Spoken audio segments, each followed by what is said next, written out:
could and had not succeeded? Well, I believe that my aim was to create awareness that if we wanted Muslims to integrate into society and other immigrants, that we had to look beyond social economic factors, and we had to look at cultural factors, at religious factors that could be of influence on that integration. And in that I have succeeded.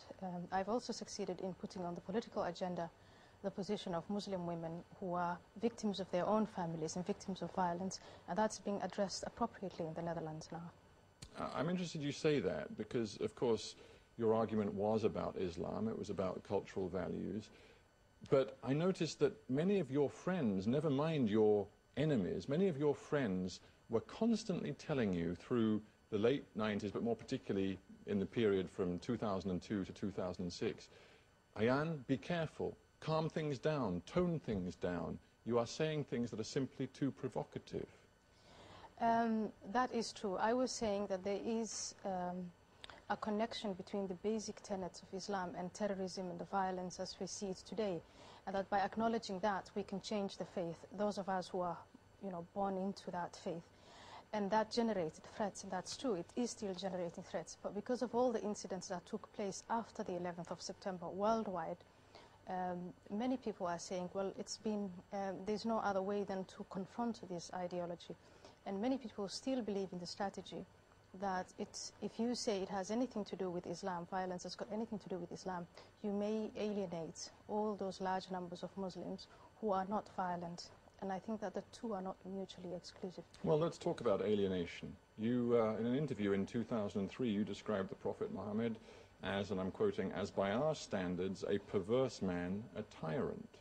That was a provocation. There were men, and still are men, who defend taking a 9-year-old, a 10-year-old as a wife and having sex with her, as saying, well, I can do that because the Prophet is my moral guide. And I said very clearly, if we measure that by the Western standards today, that would be, the term that I use. You stand absolutely by that statement? Yes, I do. And do you stand by your clear, unambiguous view that Islam is a religion of violence, that it legitimizes the killing of the unbeliever, that it legitimizes all sorts of violence against women, including rape, and you justify all of this by saying that it is in the Quran? Is that still your unambiguous position? That is my unambiguous position. It's also in the Hadith, and there is a distinction between Islam as it is today and Islam as we would all like it to be or to become. And in these debates between people who defend Islam as a religion of peace and people who say, no, there's something wrong with Islam, what I notice is those who defend Islam as a religion of peace are talking about an Islam that is not there yet, sort of normative Islam. And I think that Islam of peace will come if we acknowledge that there is a lot of violence. In the Quran, Muhammad was a very violent man when he wanted to, and in the Hadith, and that we acknowledge that and then change and then move on. Because if you don't acknowledge that there's something wrong with the religion, there's no need to talk about reforming. But you're not an Islamic scholar, are you? You don't necessarily have to be an Islamic scholar.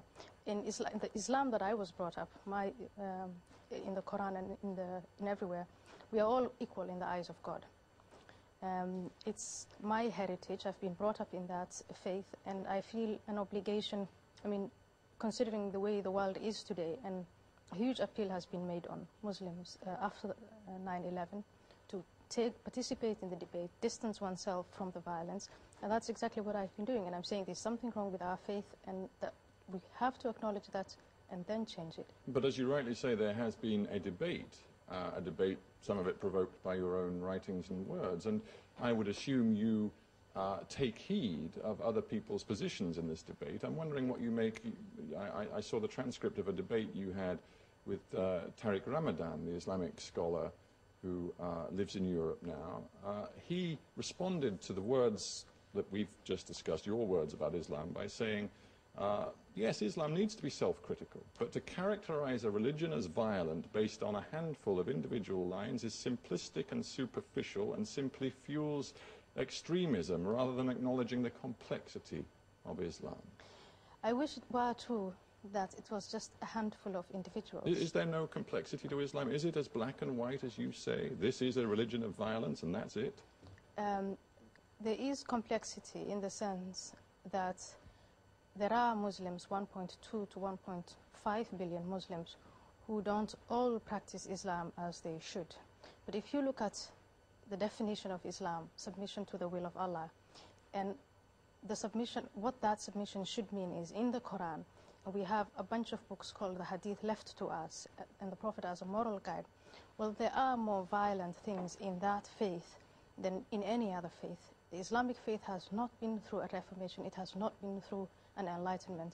There is no need to deny that. And if you look at all the violent acts today in the world, you see that about 2/3 of them, according to American security officials, 2/3 of them, Muslims are involved, either Muslims against other Muslims or Muslims among themselves. And Muslims make up only 1/5 of the world population. There's no need to deny that reality. We can't acknowledge it and reform it. But you see, many Muslims have a problem with your approach because they believe that in the end your desire, your attitude is all about provocation, sort of throwing a rhetorical hand grenade toward their faith, toward Islam.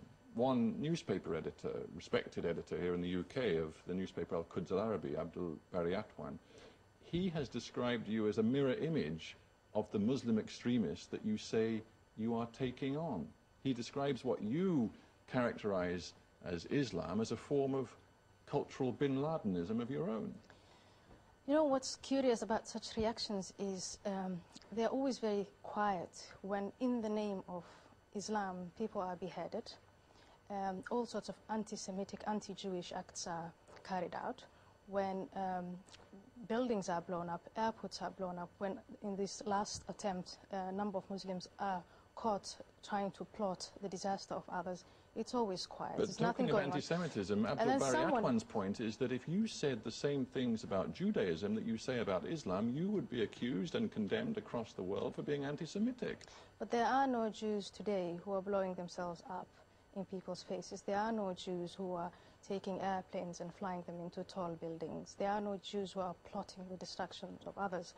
And as Muslims, and what we've been called on to do is take a look at yourself, take a look at your faith and try to change that. And I'm involved in that debate and I see things from a certain perspective and I welcome people with a contrary view. But I don't think that this man convinces me that by engaging, exercising that self-reflection, that I'm a detriment to the faith. He doesn't convince me. I am interested that you say you actively want this debate, and indeed I believe you're currently writing a book which is all about how to reform Islam to make it modern. Is that right? That's what your book is going to be about? My book is I'm going to raise the Prophet Muhammad in the New York Public Library where he will be surrounded by books. You will imagine the Prophet I will imagine in modern-day New York, yes, talking to Karl Popper and John Stuart Mill and Friedrich Hayek. Now, presumably you want Muslims to read this book.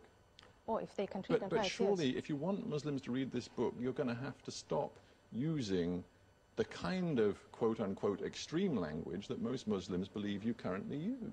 Or in my new book, I'm not going to call the Prophet a pervert and a tyrant. He will be doing the talking. And it's going to be very respectful. But you don't believe in God, do you? Not anymore. So, again, having read some of your writings, when you say that you want to change the relationship between a Muslim man or indeed a Muslim woman and their God, you want the human being to have a dialogue with their God and look their God in the face, how can Muslims take you seriously, give you credibility when you are an atheist? You don't believe in God. I'm not trying, by the way, I'm not trying to change the relationship between the Muslim man and the Muslim woman.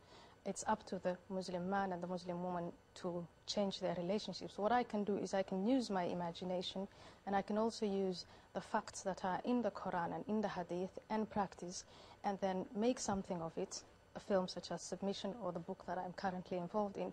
And then it's up to them to read that, take note of that, agree with it, disagree with it, debate with it, or just ignore it. But in my case, controversy has always meant Muslims trying to take away my life and to threaten me. And that is, I think, what the gentleman with his magazine should be writing about, and he should be denouncing that.